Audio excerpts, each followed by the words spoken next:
Oui, depuis le début, on a pris le titre Festival international de films de femmes. Voilà.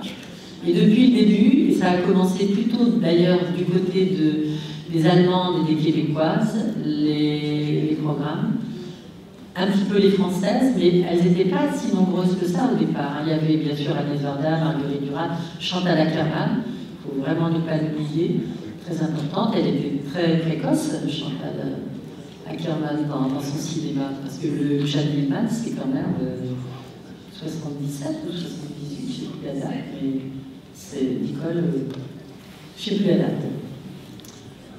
Mais voilà, donc on a eu tout de suite un très bon contact avec les Européennes et les Québécoises. Et après les Françaises, et après on est allé vers le continent africain. Et il ne faut pas oublier qu'en Afrique, il y a quand même beaucoup de réalisatrices, même si elles ont peu de moyens. Il y a des occasions pour elles de trouver, comme les Iraniennes, des moyens solidaires pour faire leurs films. Il y a une grande réalisatrice que j'ai invitée, mais qui est un peu souffrante, qui s'appelle Safi Faye, qui est une réalisatrice sénégalaise. Alors j'essaye, pendant le festival, on essaye, l'équipe, hein, il n'y a pas que moi, hein, je dis je, mais c'est toute l'équipe du festival, bien sûr. On essaye que les réalisatrices se rencontrent entre elles aussi pendant les 10 jours. Parce que c'est très important que des relations se nouent entre elles, que des continents soient reliés. Et que les réalisatrices, quand elles se déplacent, disent « mais moi j'ai rencontré une Réunionnaise, moi j'ai rencontré une Indonésienne, donc il faut aller les chercher, c'est sûr. » Et c'est pour ça que ça prend beaucoup de temps. Dans le film qu'on a vu hier soir, Delphine et Carole Insoumise, il y a un thème qui est abordé, c'est la valeur de l'image. Et il y a une discussion autour de star ou pas star. Et quand elle explique, Chantal, qu'elle a voulu prendre Delphine Seyrig, qui était une grande star du cinéma, pas seulement français, mais connue internationalement, pour interpréter le rôle d'une femme à la maison, c'est-à-dire un modeste rôle, elle a voulu changer ce rapport à l'image et cette hiérarchie des images.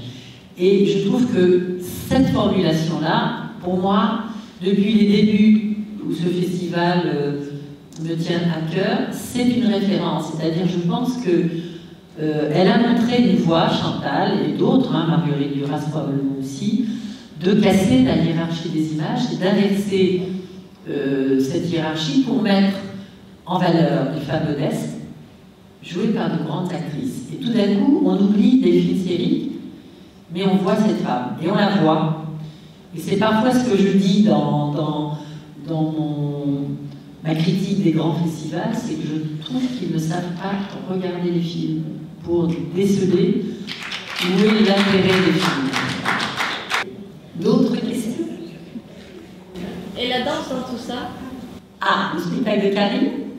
Alors, ça c'est un petit peu le côté maison de la culture de Créteil, puisqu'on est dans un grand lieu d'art contemporain.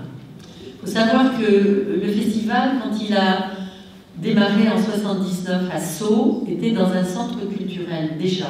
C'est-à-dire qu'on n'a pas choisi de créer un festival complètement dans la marge, parce que je pense qu'il n'aurait pas duré, il aurait été vraiment marginalisé. On l'a inscrit dans un lieu culturel reconnu, ce qu'on appelle une institution culturelle, qui ont été créés après-guerre par Malraux et Charles de Gaulle. C'est l'héritage de la guerre, mais c'est un bel héritage malgré tout. Ils ont eu une bonne idée. Il y a eu une femme d'ailleurs à l'initiative de la création des maisons de la culture et des centres culturels. Donc on a inscrit le festival à Sceaux dans un centre culturel. Quand on a déménagé, on a choisi un plus grand lieu parce que le festival devait se développer. Une maison de la culture. Et dans une maison de la culture, il y a les autres arts, la danse, le théâtre, la musique, les arts plastiques. Et donc cette année, Karine nous a proposé, bon, à la fois elle est partenaire associée en tant qu'artiste puisqu'elle fait les posters du festival, c'est elle qui a fait l'affiche du festival. Je ne sais pas si elle est là l'affiche. Vous l'avez vu dans le hall. Et donc elle avait décidé de travailler sur un texte de l'emport littéraire de Florence Aubenas, qui est une grande journaliste travaillant au Monde maintenant, et qui avait choisi de se mettre dans la peau d'une demandeuse d'emploi et qui s'était inscrite à l'Agence pour l'emploi à Caen, en Normandie, et c'est là où travaille Karine. Et elle a sorti un livre qui s'appelle Le quai de Ouistreham, parce qu'elle a travaillé en tant que femme de ménage, Florence Aubenas, sur les paquebots, les ferryboats qui font le lien entre Ouistreham et l'Angleterre.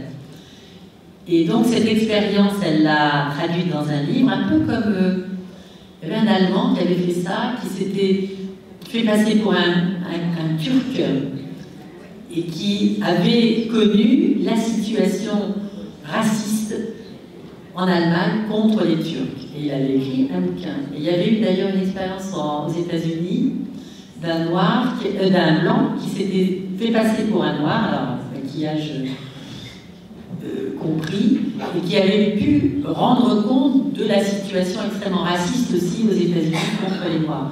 C'est un peu la même démarche. En tant que journaliste, elle a fait ça.